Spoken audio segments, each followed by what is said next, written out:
Hello, everyone, and welcome to today's Integrating Doctrine Diversity Speaker Series event. My name is Greg Bowman, and I have the honor and privilege of serving as the Dean of Roger Williams University School of Law.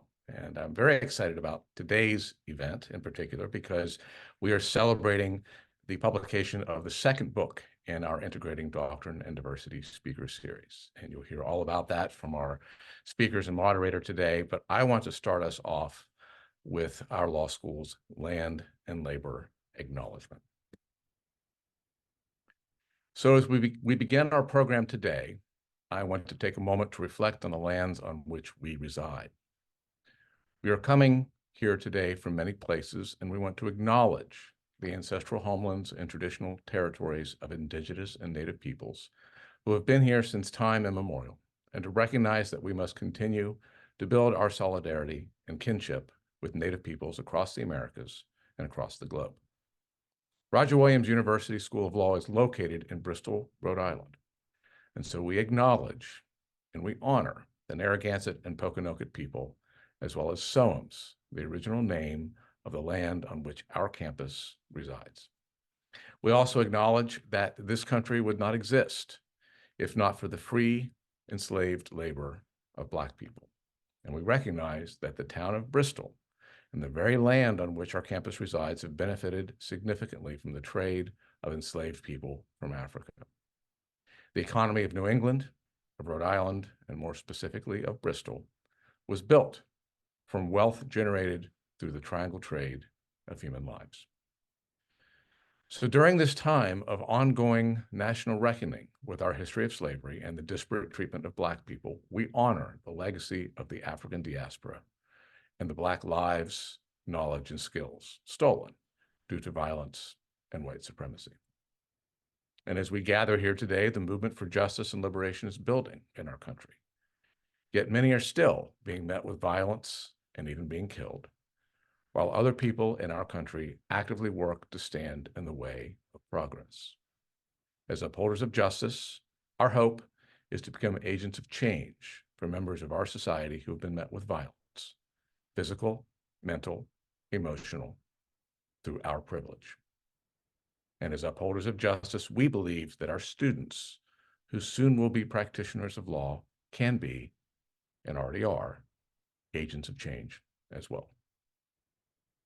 Thank you again for being here. I hope you enjoy today's program.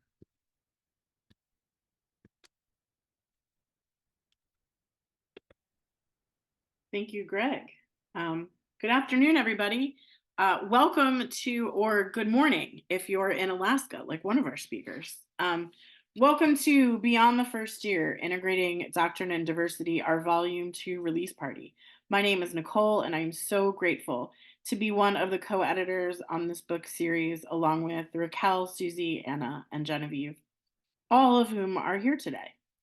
While I'm moderating today's event, this is really a celebration of the work of those who have written submissions for this second volume.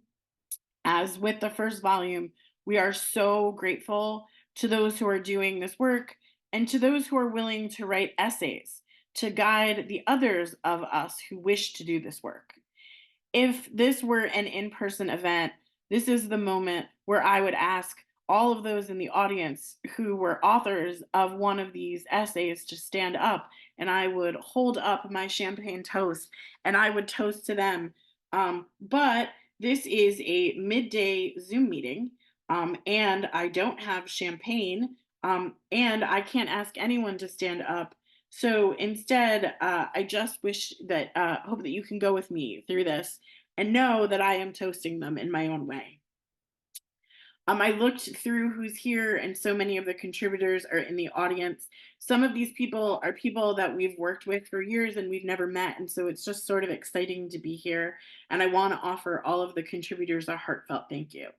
All contributors should have received a copy of their book by now, and we hope you are as thrilled with it as we are. And here, oh, you know, my background is doing that weird thing, but it's sitting right next to me. I would say that I sleep with it, but that would make me sound really creepy. But instead, it just sits next to me at my office. Today, we're going to start with a discussion with our editorial team and then conclude with a discussion with a few of our contributors to the second volume.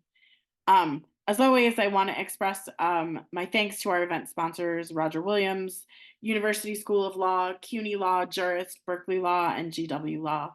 I also want to thank and recognize the RW Law team of Michael, Helga, Chelsea, and Morgan, who all help out in various ways behind the scenes to make this happen. I'd like to thank our publisher, Carolina Academic Press. I'd like to thank Dean Erwin Chemerinsky, who wrote the foreword to the volume. And obviously the editorial team, who are all sort of showing up on camera.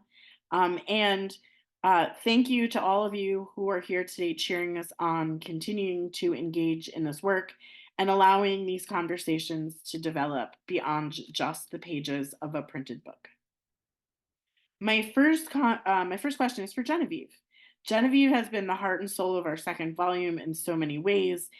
Genevieve, can you broadly talk a bit about the second volume? How does it compare to the first? How is the scope different or similar?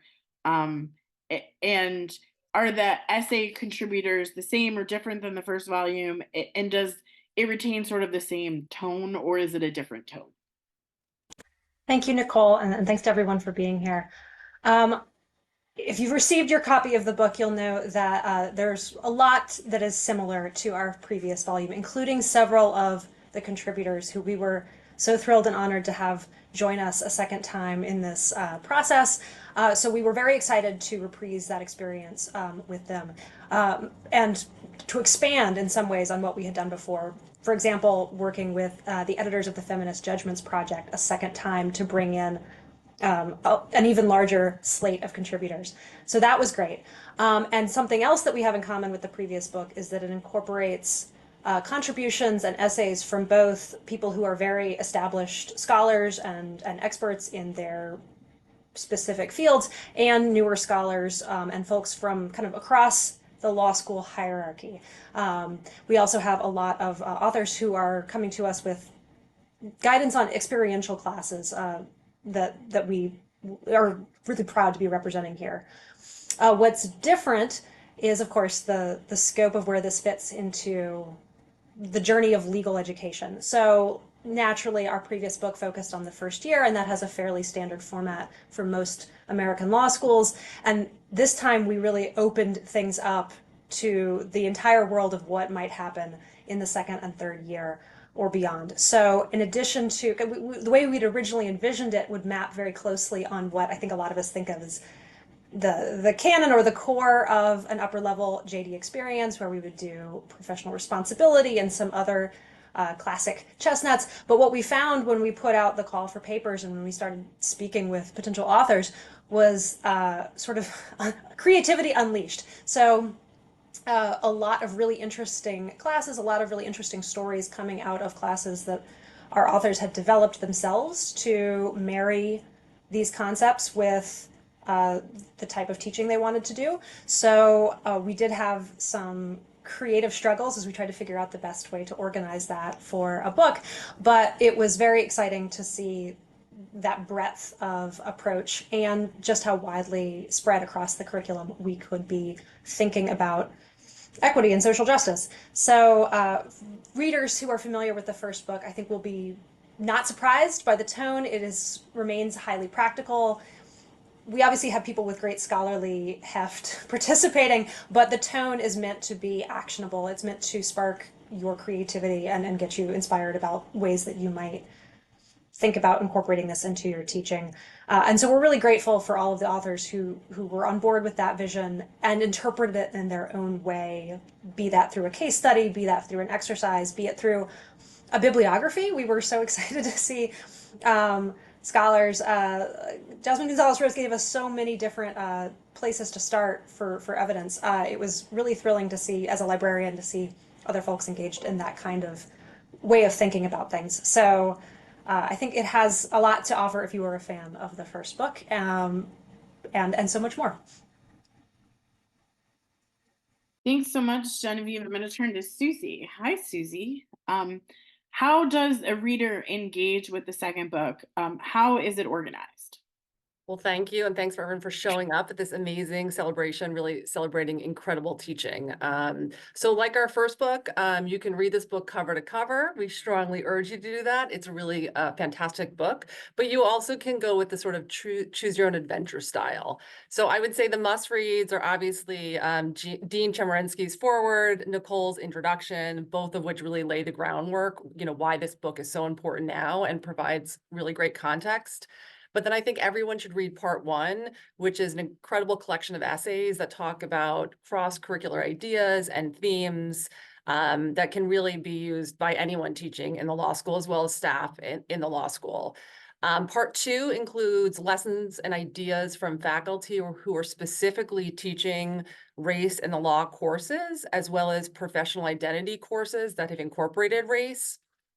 Part 3 of the book covers professional responsibility, and it's another section that I think is a must read. I think you can read the professional responsibility essays and integrate ideas and themes into whatever you're teaching. It's a great chapter. And in part 4 of the book, we've broken it down into different sections based on commonly taught upper level courses. So we've got a section on administrative law, business and commercial courses, remedies, crim pro, evidence, family law, Indigenous and international law. And then we've got a section on writing, research, and simulation courses. And as was the case with the first book, we have incredible annotated bibliographies in many of the sections of the book. So if you want to continue sort of digging and getting more resources, those annotated bibs are an incredible resource. So that's how you can approach the book. Thanks, Susie. That chapter on Indigenous and international law, I think, is also really good, sort of across the curriculum. There were Nazune's chapter or essay, which we'll talk about later, but there were things from those that I felt like could be incorporated in so many classes. And so, yeah, I agree with you. There's a little bit there for everybody. There's some really specialized essays, but then there's some things that are sort of must reads. Raquel, my next question is for you. Over the last 2 years, the group of us has changed jobs, suffered losses, gotten COVID, and even met in person once or twice. As someone who has spent the last year or so as your school's academic dean, can you share what from the book would be helpful to someone in an academic dean position? Thanks, Nicole, and thanks to everybody for joining us. I think, part of what was so fantastic about this volume as well as the previous volume is it helps somebody in the academic dean position help their faculty become better teachers, right? I think we all know that traditionally when folks join the legal academy, there's no, here's how you become a law teacher. But I think both of the books, especially with the second volume and that first section of the book, can help give folks, an academic dean, help acclimate new faculty. Okay, so if you're thinking about diversity and if you're thinking about cross-cultural competency, because the ABA requires us to now, right?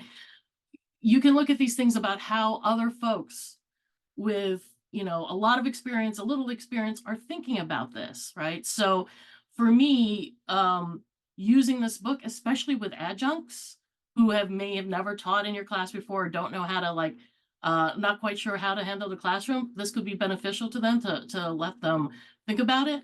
I think from the academic dean perspective, as well as maybe from a faculty research support perspective, the books are a great jumping off point for discussion with your faculty, either in professional development ways or in other ways about, well, what is our teaching pedagogy? What's your teaching pedagogy around this certain subject? Are you uncomfortable with certain things? Well, this is how other folks have done it. I think it's a great teaching tool, both for anyone in the academic dean position, or if you are somebody new to teaching a particular area of law, if you've been teaching one thing all the time, or even if you're in a mentor position with new faculty.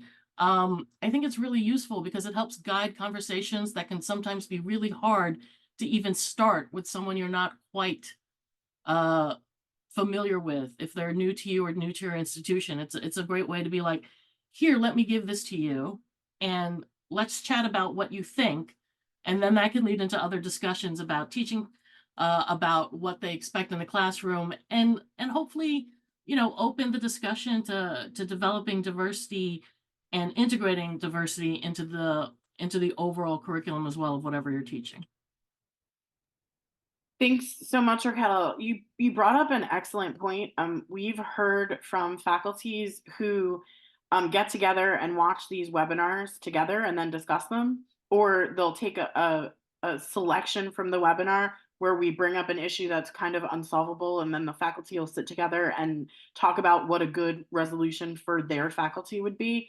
And so I find that there are entry points here for a lot of people, and we're just really thankful that people have embraced this and continue to embrace it, and that it's being used. Anna, as someone who works in the judiciary, my next question is for you. While it might seem odd that the judiciary would be interested in this type of work, they have been really supportive of us. Can you talk a bit about the ways in which this work and the book can be helpful for those beyond just classroom professors? Definitely. Thank you, Nicole. Thanks everyone for having a book party. This is so fun, even virtually. I spent a long time thinking about how I can be of service and helpful to such a neat book project, which at its core is very law school teaching focused. And so how does institutions and other organizations that are outside the academy, how do they play a role? How do they benefit from this type of scholarship, this type of curricular development? And I've come to the realization that this is really central to how attorneys are entering the profession. So all the law schools represented are teaching the next generation of attorneys and legal professionals that we are going to meet and engage with in the courts, in law firms. And so at first I was like, I don't know how I can be helpful, but now it's just a no-brainer for how useful the content of the works are. There's been many conversations about pronouns, conversations about welcoming diverse groups into different units in the courts, and the essays are so engaging and so insightful that it's so helpful even outside the classroom. And one point I really would like to drive home is that the courts are really aware of survey after public survey of just incredibly low confidence in the justice system, in just outcomes, in fairness, in understanding of how the legal system works. And so conversations surrounding civic education are continuously happening, but they don't work well without community engagement. And that's exactly what these books are talking about, and how to really modernize your approach to the legal system. So I'm just, your biggest fan.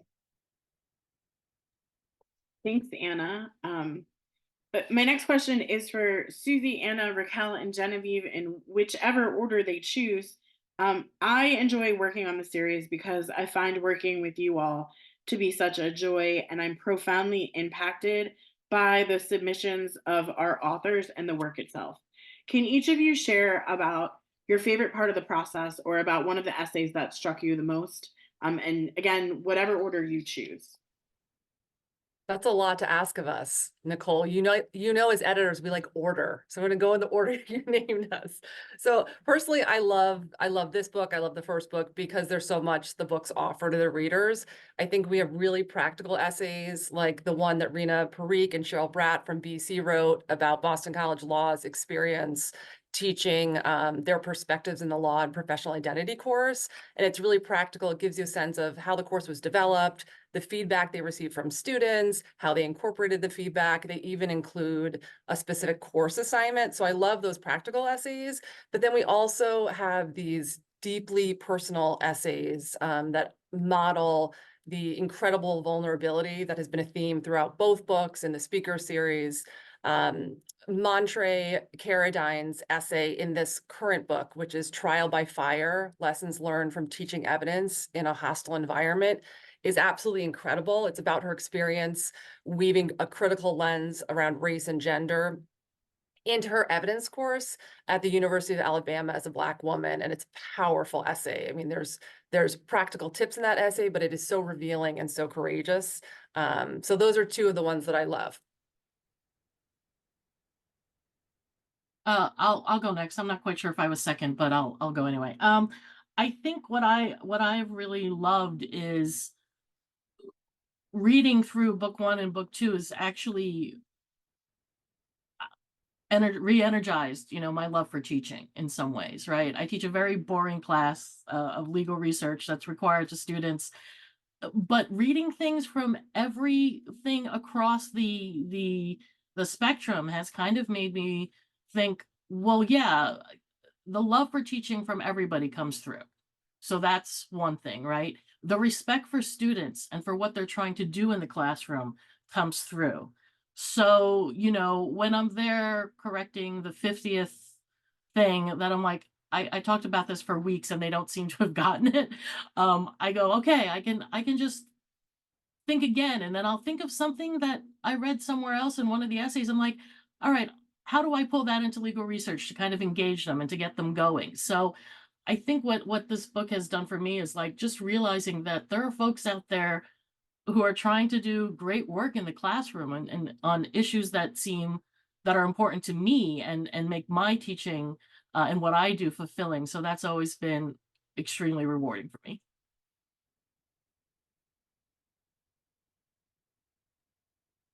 I'll go next so Genevieve can bring us home. Most of what my favorite part was very selfish, personal to me. I gained so much insight into courses of law that in law school they didn't engage my passion.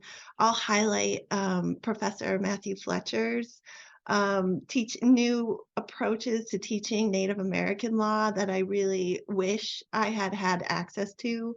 Also, international law in our book is so much more vibrant than I was exposed to in law school. And then I work with at least 5 generations in my workplace. And so I've been able to connect better with the other attorneys and staff in my workplace and have really engaging conversations because we've all come to the law at different times. And these books help us modernize our approach. I'll just wrap up to say my favorite part has been working with our authors, who are in many cases folks that I had read in previous parts of my career in other contexts, and then to actually get to communicate with them directly about something that's so important to me is very thrilling. I will echo what Raquel said about feeling invigorated in my own teaching. I think a lot of the essays bring great creativity. Multiple authors talk about how they use different media. Tunyon's piece about criminal procedure was one of the first that I read, and I thought that was a really nice way to kick things off because he talks about his use of different forms of visual media, narrative and non-narrative, to bring new lenses to the student's experience, which I liked. I'm also a big fan of Lua Yule's piece in our section on what I think of as money law classes, because she has these fantastic exercises that really recontextualize what we think about when we think about business and how we think of law as being pro-business, but how it can also be used to target Black entrepreneurship. So it was very exciting to work with so many of these people, especially I think at a time when we're having conversations in higher ed about when we're allowed to think about DEI and critical legal studies being made into a boogeyman. So I'm really grateful to all of our authors who were willing to have these conversations and go there and be vulnerable at a time when that is feeling under threat. I totally agree. I think there is a bravery in sharing some of this, not just because it's making you vulnerable for the work that you've already done, and how you feel about that, but because this is such a fraught time for some of this. And I mean, we would all argue it's a totally necessary time for this work, but it's also very fraught. And so I think about how brave people are to come forward to talk about this work they're doing and how much they have to sort of lose because of that. I was talking to a librarian in Texas recently who was talking about how everywhere she goes, she keeps the phone number of a bail bonds person because of the content of some of the books in the library, in the law library. And so I think about like this is real and it is scary, and people feel like their freedom or their jobs are at stake, and yet they're still willing to come forward and share these essays. Thanks for bringing that up, Genevieve. I would say my least favorite memory on the project is the times where the editorial staff asked me if I have updated spreadsheets that I have not updated. But my favorite memory is generally of working with these editors. Because we do this remotely and we all live in different parts of the country, I enjoy the meetings so much because I get to check in with these people who have become like family to me. And I get to see when it's like June, I get to see the snow in Alaska. And I get to see when Genevieve gets a new haircut and when Raquel moves to a different office. And so it's this sort of, we go through these this process, but there are these small changes that we've all supported each other through. Some of my favorite contributions in the book are the chapter about mandatory classes having to do with race and professional identity, because this work is new and it's this is some work we do here at Roger Williams where we have a mandatory class, and I really enjoyed writing the essay with Nadia Humber and Diana Hassel. But there are other schools who are doing this work, and it was so great to be able to focus, have a chapter that just focuses on this work. And then I think that it in turn will really help people who are developing these courses that are mandatory. And my hope is that it gives people some inspiration, or it answers some questions about the hurdles that we have overcome, the mistakes we have made, the changes we have made based on student feedback. I hope that this is a really helpful section. Another essay that I am particularly proud of is that, like in the first book, in the second book, we feature a student author. And so we were able to provide sort of editorial support for a student who had an idea. And I think it's a really interesting essay, and I think it will really challenge us to think about how we select our textbooks and who writes them. And I'm proud of that. I'm proud that this isn't just about scholars who are doing this all the time, but also we're open to hearing from people sort of throughout the academy and giving some attention to their voices. So the reality of the situation is that these women on your screen right now hate being on the screen. So I am going to say thank you, and I am going to pivot to Brandon, Nazune, and Carol. So thank you, ladies. You can come back at the Q&A point, or in the Q&A, feel free to answer any questions by typing them in. So the introduction of the book starts with a bell hooks quote. "The classroom remains the most radical space of possibility in the academy. With this in mind, we have a book which discusses how different professors in different classrooms act upon this possibility. 3 of them are here today with us: Brandon, Nazune, and Carol. Brandon, your chapter explores the benefits of using novels to create problem-based learning in upper-level law school courses. Can you please talk about what problem-based learning is and how it might work with a novel?" Yeah, thank you for having me. So problem-based learning is where you build a class around a problem, and you use that problem to be the driving force in the class to teach all of the doctrine and all of the law that you're going to use in law school. it is a way for you to, instead of teaching things case by case, you teach a problem and then have the cases help inform maybe what the answers are going to be. Often it's open-ended. So yes, I do guide students toward specific questions that I'm going to ask and specific issues, but there is some flexibility in it in that they're solving the problem together as a class, and they're using the doctrine that we have to answer the various questions that come up. And so I think I like to think of problem-based learning as a really immersive approach that requires students to sort of buy into the process. Like, they have to be invested, because you're going to be using, when you use a novel, you're going to be using that for the semester. And so they have to read it, and they have to read it critically, which is something that law students don't like to do. And so that in and of itself is a good exercise. But I think what makes the novel uniquely great for this is that using novels allows the professor, no matter your position in the world, no matter your race, no matter your gender, no matter your sexuality, your religion, your disability or not, whatever your own identity is, using a novel allows you to bring in three-dimensional, complex portraits of real people, right? That they may be different than you, but the person that was involved, the author, in creating this story, has put a lot of work into creating people that are three-dimensional. And so it sort of takes some of the burden off of you, and it also allows for all of the characters that maybe if we just wrote a hypothetical, we get a background on them and they become fleshed out. And so it's a way for us to add complexity to things in the classroom that are sometimes two-dimensional at best or very short and specific. It lets real people be messy, which is like real life. And so I think it mimics the experience you would have in practice with working with real people. I love that. I love the messiness. I think that that's really part of what's so engaging.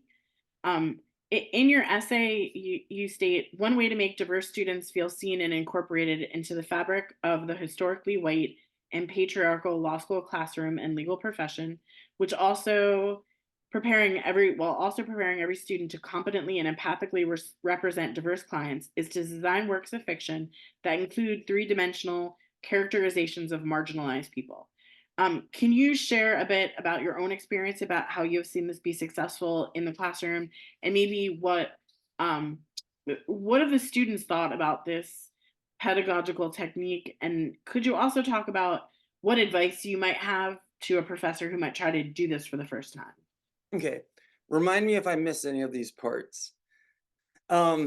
So the first thing is, with regard to being seen, the power of using problem-based learning and using a novel to create the facts of the problem. So the novel is the basis of the fact pattern or the case file, and that is going to guide the entire semester's worth of discussion, because those are the set facts that we have to apply to whatever legal principles we're using or whatever classroom we're in. And what I particularly love about this is it is a way to add diversity into the classroom where the diversity does not have to be the issue. Meaning, for an example, in the fall, I teach from a novel that is called Cabin at the End of the World by Paul Tremblay. It's a thriller horror novel about the worst family vacation you could imagine. And it is a gay couple and their adopted daughter who basically are bombarded by these online zealots who come to their cabin believing that the end of the world is going to happen if one of the family members does not kill themselves. Okay? And so the fact that they are a same-sex couple is really, in most parts of what we're discussing in class, irrelevant to any of the legal issues we're discussing, because their sexuality is part of the background of what makes them unique people in the world. So what it does is it makes students have to represent people that are three-dimensional gay characters, but their sexuality is not part of the legal issue involved. So it requires a level of empathy, I think, on the behalf of students, on all students, but students who are not queer, for example. They have to represent the interests of these folks. And these might be folks that they are not used to representing. I think that in and of itself is powerful. And I think it also allows people to be seen in the classroom. So like when I have queer students, for example, when I teach this book, the fact that they're queer, we're always talking about their dynamic. They're husbands, they've got a child, they're on a family vacation. That becomes the background of a diversity and normalization process in a way to the room. Because by a few weeks in, those are just the facts that we are dealing with repeatedly, right? And so what it does is, I think that people who maybe feel like outsiders because their circumstances become the norm, I think that is an incredibly powerful opportunity for marginalized people to feel truly seen in a space where they're probably not often seen. And if they are, it is because their difference is creating a victim in some sense, right? So maybe criminal law or issues with hate crimes or employment discrimination. This is a beautiful way to talk about identity issues where identity is not the issue.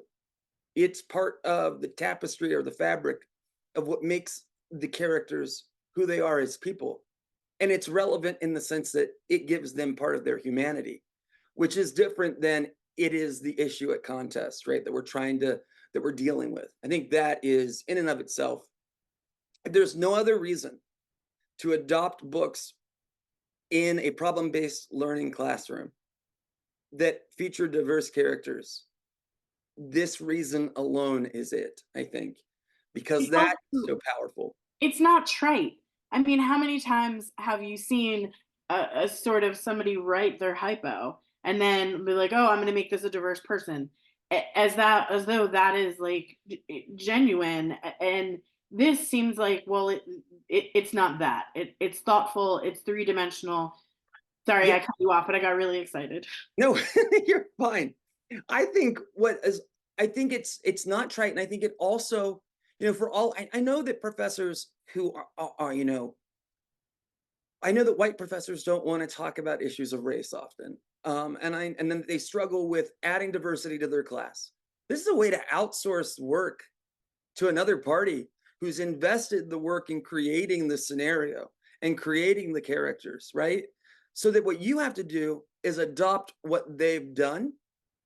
But even that level of distance between yourself and the material, I think it's a great opportunity for professors that maybe are reluctant to incorporate diversity, because it's sort of outsourcing part of that job to a person who maybe is a better expert on that or can more appropriately speak to that, so that you avoid the triteness or the tokenism.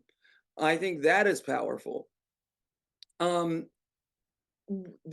You asked about what advice would I give to a person who is thinking about incorporating this in their classroom. I would advise that you do it, because I think as a person who had practice experience and worked at an appellate court level before becoming a professor, there's really nothing that mimics the sloppiness and the volume of records. And I think that we do set students up for a sense that the world is tailored and easy when you get into practice. You don't have a 2-page hypothetical, right, that is tailored to the issues that you're going to answer. Using a book lets all kinds of information come in, and it puts it on students to have to narrow down and do some of that narrowing process about what matters. They do that on their own. And I think that is incredibly valuable, because it requires a deeper level of thinking and choices. And I think that when students have to make choices, they're invested in the material because they have to be. And so it makes the entire class, the learning process, the learning outcomes I see happen are just so different than when I use maybe a hypothetical that I create. I think that it is a perfect opportunity to also be really mindful about the things that we choose and the voices that we choose to bring in, because they can make such a big impact. So when I say bring in, I mean the diversity of authorship or the point of view or characterization or plot. I don't know if I missed anything else that you said, but I think you really should try this. Yes, I have one more, which is, what were the reactions from students? Okay, so students, I don't know if you know this or not, those of you out there in the cyberland, they complain about anything they have to do that is different than what another class is doing. So before, I used to get complaints that people were reading, and they were reading a book on top of other reading. That used to be the beginning when I started this. I started this actually when I was at West Virginia University with Dean Bowman. That's the first time I started this. But what I have found is I now have a track record of student success where the students in my course really believe that this enriched their experience. And that word of mouth has really impacted the other students who are new to my class. And I think that they love the fact that once they know the story and they've invested, their learning outcomes, they have something concrete to apply all these laws and theories to. And they use it throughout the whole semester. So what's a better bargain for a student, right? If I do this work up front, I'm going to get to use that the entire time because it's directly relevant. And students tend to really love narrative. I think that that's what's missing so often from casebooks,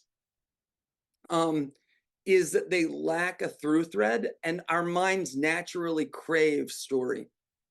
And so using this type of story allows you to attach all of that theory and all of that doctrine to something that is more concrete, and your learning outcomes are exponential. And students tend to really like that, actually. Thanks. I just want to amplify, students don't like when you do something different. Yes, totally agree. And I also want to say I would be really excited to see like a textbook written in this way, because I think the essay really helped me understand how this could work in different classes. But then I'd love like a textbook that went along with this. I mean, I'm not sure you have extra time for writing textbooks and such, but I think this is a really interesting way of teaching. I agree. I think that this right now I'm teaching labor law, and it's semi-problem-based learning in that each section has a hypo, and they tie the hypo into all of the notes on the cases. And so it's the closest thing I've seen. And I really think that that helps students process why they're reading and what they're reading in ways that inform their retention. But I think that, yeah, if you could tie this to a textbook with a workbook, I mean, that'd be like my dream life. I think that would be a great idea. Thank you so much, Brandon. Hopefully you'll come back if anyone has any questions. My next question is for Nazune. Your essay begins, why should the legal academy begin to understand, implement, and collectively seek to decolonize the law? This is such an important question to all of us who teach, no matter what the topic, within the context of the US being, as you describe, a settler colonial nation state whose canons of law rest on foundations of imperialism, racism, and xenophobia. What does decolonizing the classroom mean to you? And further, I assume somewhere out there in the audience is saying to themselves, yeah, but I just teach civil procedure and there's a bar exam and people need to practice. And how can I decolonize the law when I'm busy teaching a 12b6 motion? Can you talk about how this is work that all of us can be doing and not just sort of siloed into an elective class somewhere? Yeah, so before I jump into answering your great questions, thanks for sending those in advance. I just wanted to really share, my thanks to everyone that's been working on this new iteration of diversity in doctrine. I personally appreciate my inclusion as a junior legal scholar, while I am a member of and have lived and worked with Indigenous communities, my whole life. I'm fairly new to the legal academy as a career. And so I also wanted to send a note of thanks to Jim Diamond, if he's out there, for suggesting me and putting me on your radar.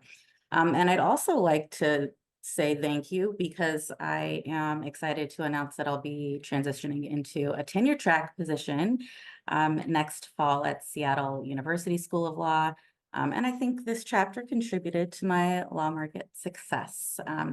But to your question regarding what decolonizing the classroom means, I mean, I think that it can mean many things, right? And some of those meanings I address in the chapter, but for our purposes here today, I think that, I'll summarize decolonization as, two things. One, requiring the legal academy to recognize, right, the concerted efforts throughout history, the United States history, that has served to really intentionally dismantle Native Nation culture and institutions, right? There's that requirement that we recognize that. And then I think secondarily, there's, an onus upon us to respectively acknowledge and then to incorporate the existence of Native Nation institutions into the law classroom. And so, I mentioned a few different ways that we can engage in that acknowledgement. But, I just wanted to reiterate that I think it's really important that that acknowledgement contributes to reducing the erasure of Native nations. It secures them into their rightful place in the academy, which is I think, as resilient governmental institutions that predate the formation of the United States, right? They really are essentially our first sovereigns. And, furthermore, these acknowledgements, right? They support Indigenous peoples and Native nations as they are working fiercely and advocating for, restoration of measures of self-determination and tribal sovereignty and to regain access to traditional or ancestral homelands. And, I frame the book chapter, in decolonization, even though really we're talking about diversity, right? I do that for a couple of different reasons. And first is that I think in every classroom and every law school, right, we are working in ancestral homelands. So I appreciate the land acknowledgement, which I think was well done at the beginning of our presentation here today.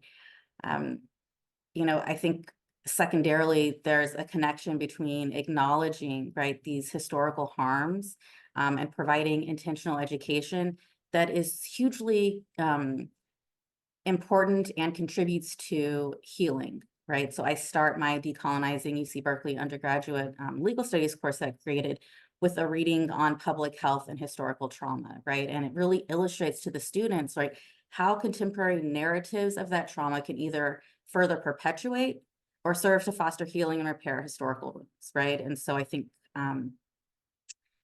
the syllabus, which I think someone was going to share in the chat, really kind of walks through how storytelling is really important. And I think this connects well to Brandon's points about, using novels in problem-based learning and how that really does provide a fuller, history and framework and understanding of the humanistic experience, right? And I think that this decoloniality can also do that as well. And I think that that does foster, healing and repairing of historical harms. So I fully believe that, recognizing and acknowledging that history is a part of the work of increasing diversity and decolonization. And, that doing the work to learn how to incorporate Native nations into the classroom also really contributes to remedying that harm and recognizes the resiliency of Native nations. I think that there's a lot that we can learn from that resiliency and how Native nations are actively decolonizing their own legal systems.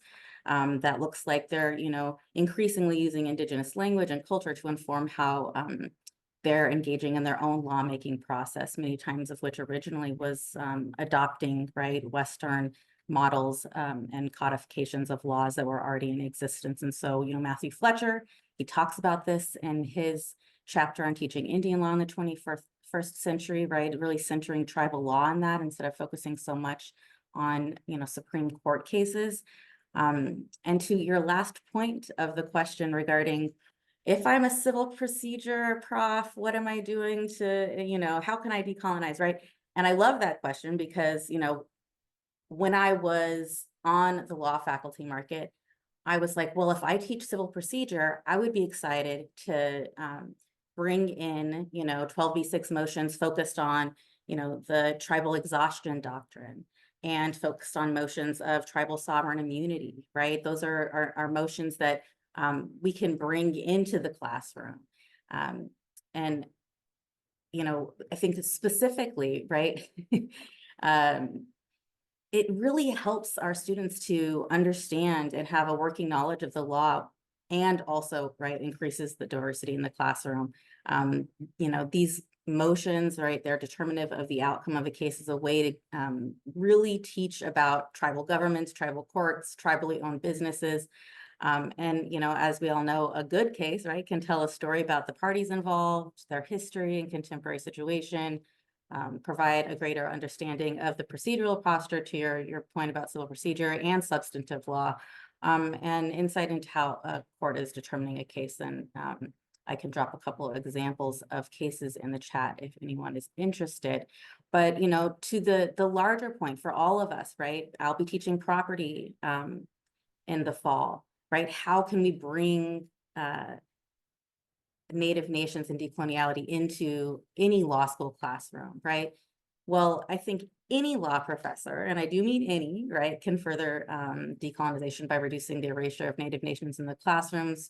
Part of what makes teaching Indigenous peoples law in the United States so difficult is that it touches on nearly every aspect of the law, from business law to contracts to health law to family law, right? Intellectual property, certainly constitutional law, public law, et cetera. And so I think we could really, the list goes on. And so I just hope that folks are inspired to look for the ways to do that.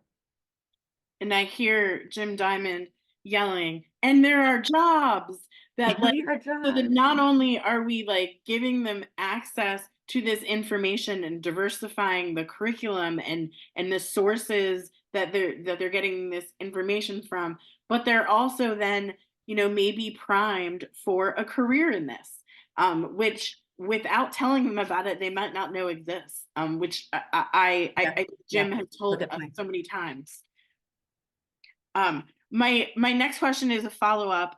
I struggle sometimes, and so one of my essays in the book is about teaching professional responsibility, and my struggle of how integrated my curriculum should be. Should I say at the beginning, hey, I'm going to do a lot with diversity, or should I like sort of just put it in and let it be? And I really struggled with that. And that is a privilege I have, because, I'm a white woman and they might not assume that I'm going to do any particular thing. But can you talk about how your students have responded to this sort of idea of decolonization and it being a thread in your teaching?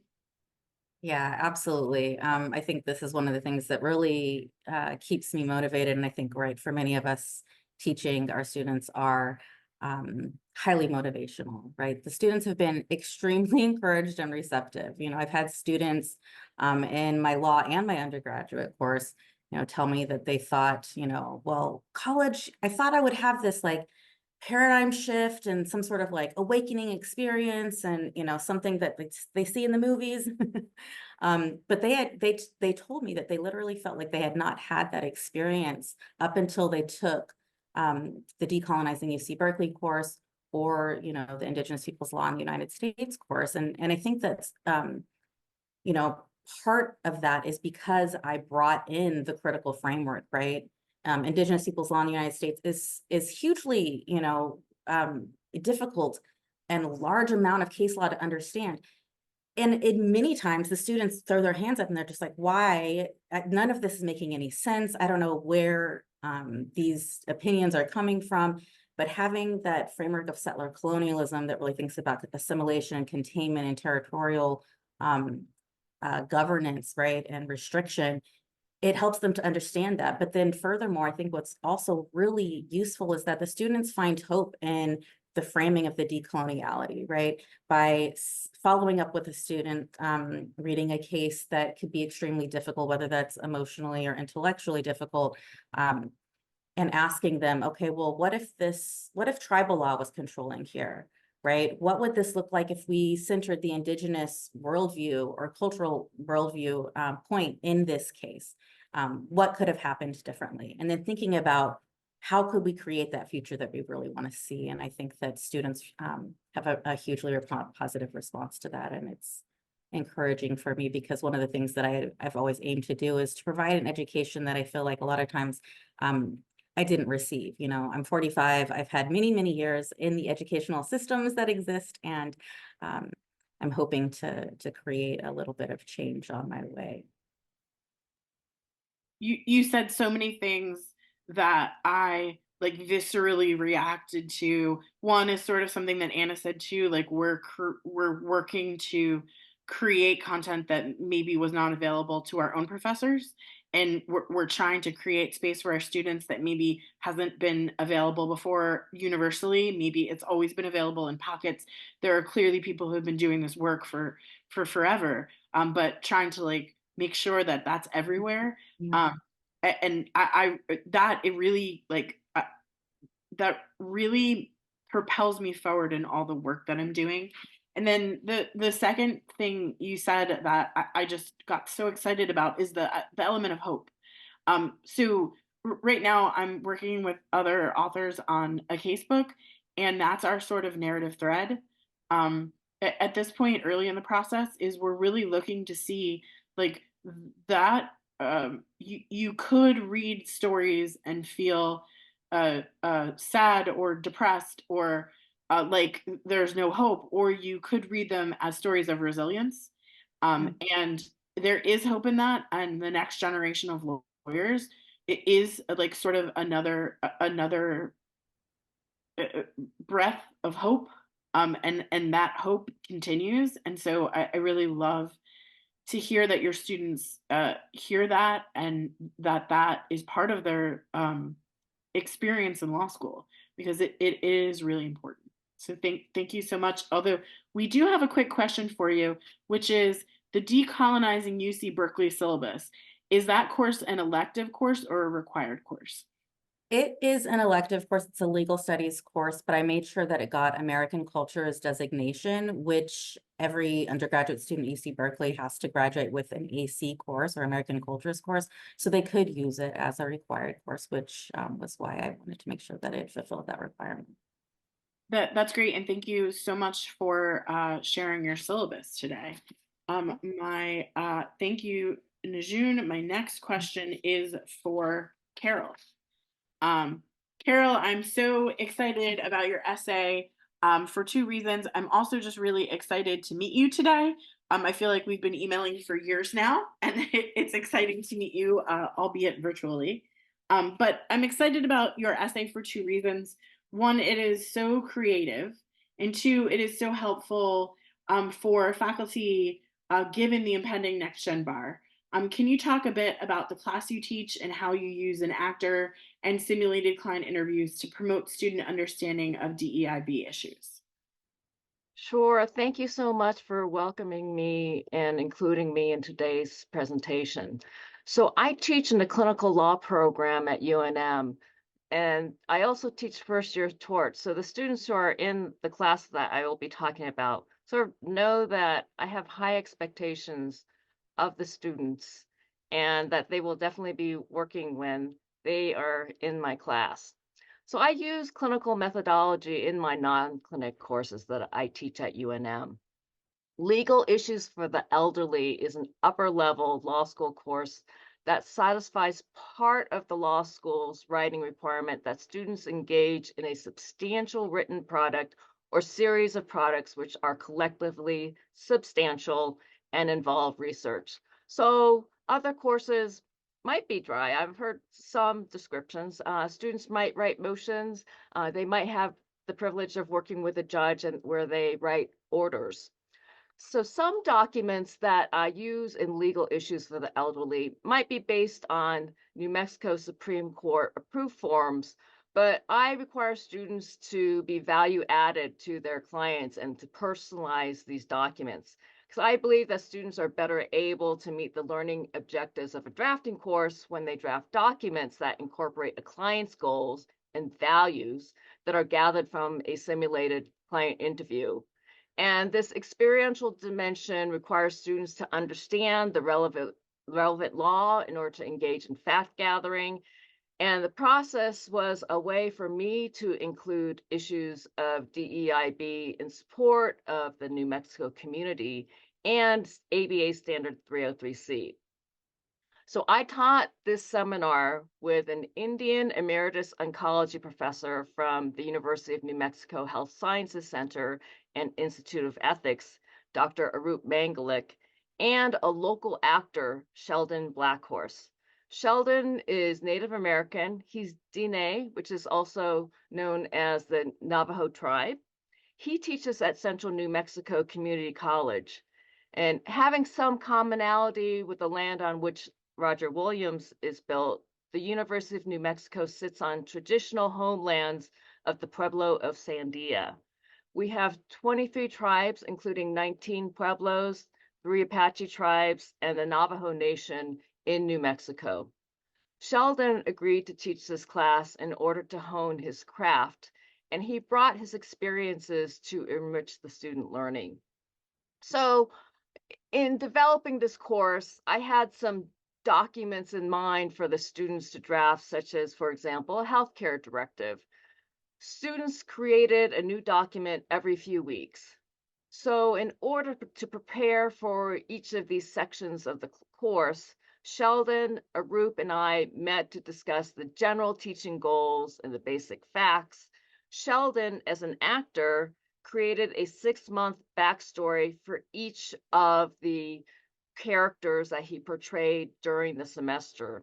And I gave him a lot of leeway so he could gain what he wanted to as an actor out of helping out to teach this course.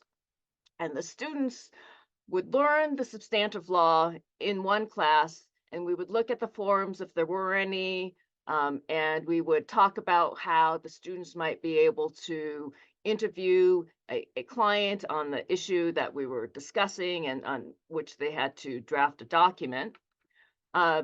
And I did emphasize, yes, you have these forms that you really need to transform them. That is your job as a lawyer. That's why your client's going to pay you so much. So they understood that they were expected to really bring into the documents they drafted their client's story. And the students knew that Sheldon was coming to every interview that we had, but they would not know what Sheldon's character would be prior to each interview that we had in class. So with each interview, Sheldon was like a new client who would be coming to the firm to give information and to see whether he can get some help from the law firm. And when the students interviewed him, and they would do so in a group, he was in character. He brought into his story his background and experiences and those of people he grew up with. For example, access to justice issues on tribal land, the lack of internet on tribal and Pueblo lands, the lack of home addresses on tribal land to receive mail, the lack of health care and how far rural and tribal peoples must travel for health care, how people are treated when they are poor and indigenous. So another issue that he would bring up regularly in this elder law class is that we don't all have the same understanding about getting old. We don't have all the same beliefs about death and dying. So interviewing a client whose identity raises DEIB topics that affect the resolution of a legal matter require the students to really be present in the interview, to understand the importance of the client's identities to the client and also its importance to the legal matter, and to be able to counsel a client with an understanding that there are other facets to the client that are important besides just reaching a resolution on the legal issue. Now, you asked about the next gen bar, and I took a sort of the practice. So I have a little bit of an understanding about the more practice oriented goal of this next gen bar. And I think there is the possibility that practice interviews, such as the ones that the students conducted in the elder law class, that included some challenges that the client raised, might help the graduates to be more facile with answering client counseling types of questions on the next gen bar. And beyond the bar exam, graduates will practice with colleagues or with clients who are diverse. That is the nature of New Mexico. And so I do hope that from this elder law drafting course that is more experiential than perhaps other drafting courses at UNM, that the graduates will be more prepared for practice. Thank you so much, Carol. The class sounds amazing. And I guess one of the questions that I had is it replicable? Can you talk about how this might work in other schools? And can you also share what has been the reaction from students and from the actor Sheldon Blackhorse about this type of pedagogy? Yeah, sure. So, yeah, I will admit this was a lot of work to try to incorporate experiential learning into this elder law drafting course in the way that I did. So I think part of replication and its challenges is determining what are the aspects of diversity, equity, inclusion, and belonging that a professor might want to highlight in the course. I had considered, because I was teaching an elder law course, bringing in my neighbor. I live in a naturally developing elder law community. We're all getting old together. The elderly and the elderly of color are communities that are really underserved nationwide. Rural communities face challenges, and we have many rural areas in New Mexico. And in New Mexico, which is a minority majority state, I consider many facets of diversity when I teach my students.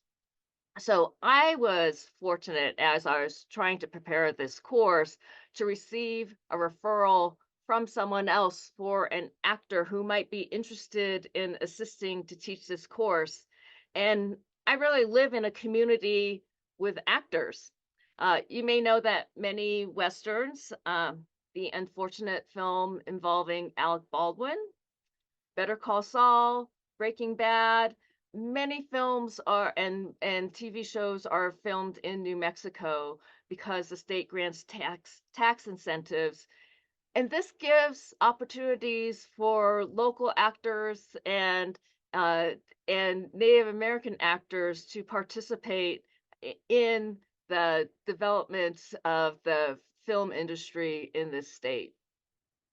So, I had that opportunity and sort of the luck of having Sheldon as one of the people who was referred to me.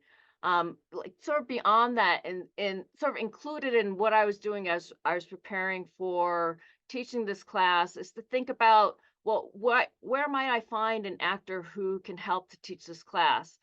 UNM has a entire undergraduate population, so I don't know if the people who are teaching in law schools who are present today are associated with colleges that have theater programs. I had considered hiring a student who is a daughter of a friend, who's a member of the Laguna Pueblo, who was at UNM in the theater program at the time. And we had discussed having her help to teach the class, but unfortunately, her class schedule was a conflict with the elder law class that I was teaching. We also in Albuquerque have a fairly robust community theater, so that might be another source of possible actors. So Sheldon was agreeable to help to teach this course in order to hone his craft and was not requiring or requesting any PA. But I understand that in some programs, perhaps paying someone to help to teach might be very beneficial in order to get a co-teacher. At UNM, there are programs and there are grants that support innovative teaching, which is a competitive process at UNM. And I don't know whether the experiential class that I taught would qualify because I did not apply for one of these competitive grants. But if there is another institution where a law professor is interested, I would look to see what other funding might be available, not only at the law school, but at the greater institution to provide either innovative programs or collaborative programs with other units of a university or college. And I think that perhaps that might be a source of funding. Collaborating with a university theater program has been done at other law schools, and I am not sure about how the program came together and whether there was any type of financial incentive involved. Now, the drafting course does not have to bring in the client or DEIB components, but as a clinician, I found that having Sheldon in the presentations really brought the substantive material alive in legal issues for the elderly. The students were really receptive and really enjoyed this law school class because it was interactive, but it was low risk in that they weren't yet in the clinical law program where they had real clients, but they were dealing with someone who brought in some really challenging issues and with whom they needed to, be their best. So bringing in Sheldon, a DNA actor, I think was really inspirational for the students. And the students understood, as lawyers in the New Mexico community, they'll be practicing in a multicultural environment. And so this was good preparation for their work that they will be doing as lawyers. And as for Sheldon, he really did enjoy the experience. He was able to practice his craft. He became more agile as an actor. In a way, maybe I'd say that this is a little bit of improv for him, because although he had his backstory, he didn't know what types of questions the students would ask him while he was in character when he was in class. And I think that being able to incorporate what I required into his backstory in order to develop his character for the substantive portion of the course really helped him in order to think about how does he prepare as an actor for a particular character. And Sheldon brought in facets of his own experiences. He brought in facets of the experiences of a Native American friend of his who is a medical doctor.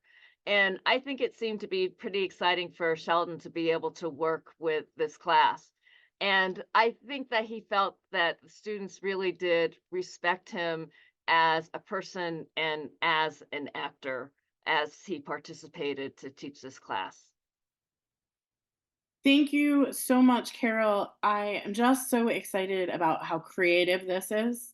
And I'm really looking forward to see when people get the book and have a chance to read it, what people think of this as an idea.